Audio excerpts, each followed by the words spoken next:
Hey there, tech enthusiasts. Welcome back to another exciting tutorial. Today, we're tackling how to integrate Zoom in Google Events for 2025. If you're tired of switching between apps for your virtual meetings, this integration is a game changer. It lets you add Zoom directly into your Google Calendar or Events, making everything smoother and more efficient. Let's dive right in. First things first, make sure you have a Zoom account and are signed into your Google Workspace or Gmail account. This is key because we'll be linking the two. Start by opening Google Calendar. It's the hub for all your events. Click on Create to make a new event or edit an existing one.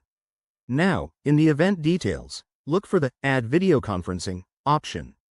This is where the magic happens. Select Zoom from the drop-down menu. If you haven't connected your Zoom account yet, you'll be prompted to do so. Just follow the on-screen instructions to log in and authorize the connection.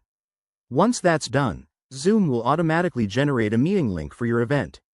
Next, customize your meeting settings.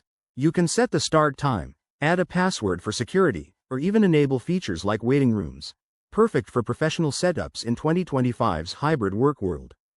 Don't forget to add participants by inviting them via email or sharing the event link. One quick tip. If you run into issues, like the integration not showing up, check your Google Workspace settings or ensure your Zoom account is up to date. It's usually a simple fix. And there you have it. Your events are now Zoom ready. This integration saves time and boosts productivity, especially with 2025's emphasis on seamless tech. If you found this helpful, give this video a thumbs up, subscribe for more tips, and drop a comment below if you have questions. Thanks for watching, and see you in the next one.